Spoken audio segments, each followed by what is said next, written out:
It was the middle of the 1959 baseball season, the Dodgers' second year in Los Angeles, and they were in a rut. They had just dropped 3 out of 4 games to fall into third place. They were struggling to overcome a lousy debut season. Pressure was building to make a mark in their new city. Advertisement. They felt like they were pushing a boulder, until Pee Wee Reese changed their fortunes with a pebble. The franchise has benefited from plenty of magic in the 60 years since, but it may have started that summer when Reese walked up to rookie outfielder Ron Fairly in St. Louis and handed him a small stone. "Keep this," the Dodger coach told the kid. "It will bring us good luck." Fairly stuck the pebble in the pocket of his blue Dodgers jacket and forgot all about it. The Dodgers charged ahead to win 44 of their last 76 games, capture the National League pennant, and head to Chicago for the World Series against the White Sox.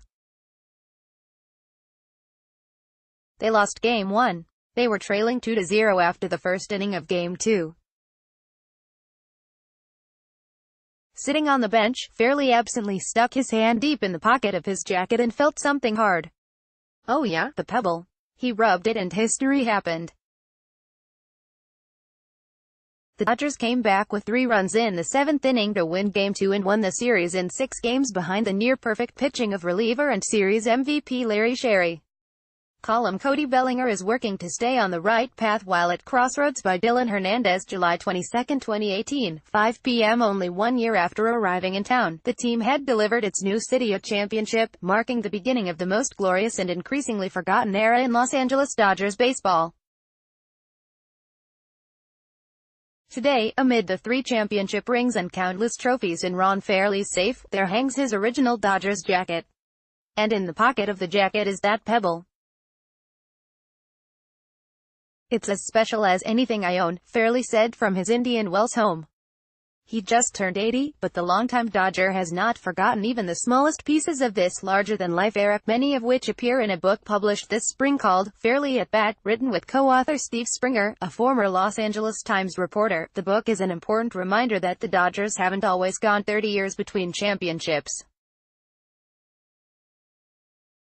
There was a time, before Kirsch, before Gibby, before Fernando, before Bulldog, before Penguin, even before Tommy, when they seemed to win almost every year.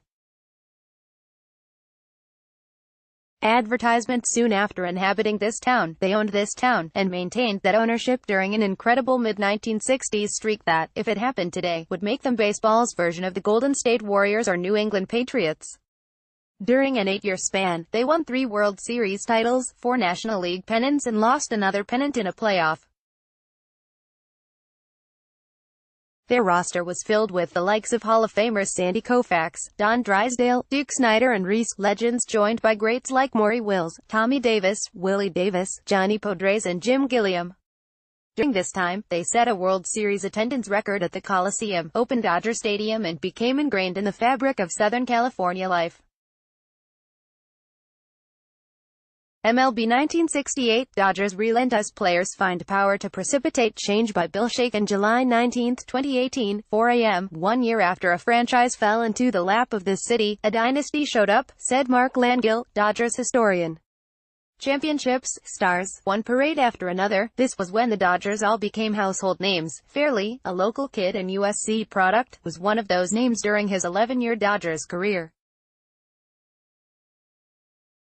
Throughout the book, he tells great stories about many others. "We got a head start on the Lakers and captured the imagination of Southern California," Fairly said. "We were Hollywood." There are stories about Koufax, a pitcher so good that when he was scheduled to pitch, the bullpen partied. In 1963, reliever Pete Rickert showed up for one Koufax start with a raging hangover.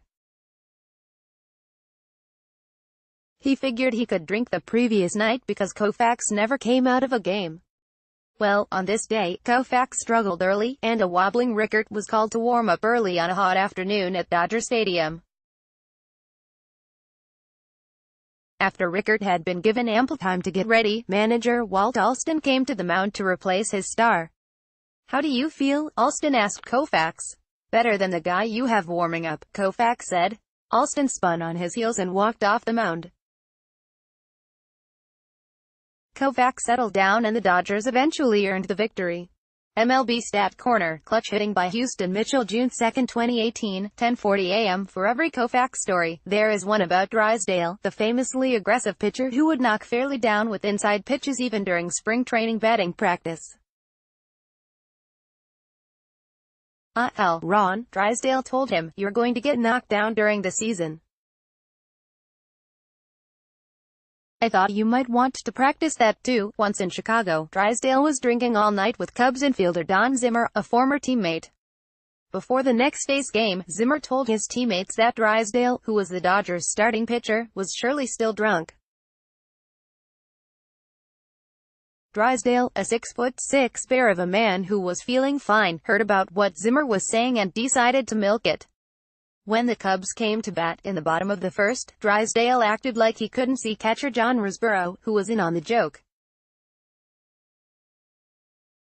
Risborough stood and shouted, "Over here," to Drysdale, who promptly threw his first pitch over the batter's head into the backstop. From the Cubs dugout, Drysdale heard frightened players muttering that he was, indeed, drunk. Nobody wanted to bat. Ron Santo came to the plate and shouted, "Hey Don, can you see me?" Drysdale knocked a few guys down before throwing a complete game victory and striking out 10.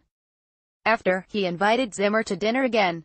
Zimmer refused. "There was a certain toughness to our teams, it carried over from the boys of summer in Brooklyn," Fairley said. This toughness came from the top. During one difficult trip, Alston ordered the team bus to pull to the side of the road. He challenged any unhappy players to fight him on the street. Alston stepped off the bus and waited while casually smoking a cigarette. He had no takers. Column 50 years after Giants Juan Marichal hit Dodgers John Roseboro with a bat, all is forgiven by Bill Plaschke. August 22, 2015, 7:16 p.m. Then there was the economically based toughness of pitcher Stan Williams, who had a clause in his contract that would pay him $500 if he issued fewer than a designated number of walks. Williams was so intent on earning the bonus that every time he went to 3-0 on a batter, he would hit him to avoid a walk. "There was no way I could throw 3 strikes in a row," Williams said. "So I just stuck one in the batter's ribs." Williams will forever be remembered for walking in the go-ahead run during a 9th-inning meltdown in the decisive 1962 playoff game against the San Francisco Giants. But he was only one of several Dodgers who contributed to that blown 4-2 lead and crushing 6-4 loss. Fairley writes that Drysdale should have been summoned to close that game, but he was being saved for Game 1 of the World Series that never happened. Advertisement: "It was the worst inning I ever played in while wearing a Dodger uniform," Fairley recalled. He remembers both the good and bad from a monumental era that should not be allowed to fade away. "People have no idea how good those guys were," Fairley said. "The group that was larger than life, yet was transformed by a pebble."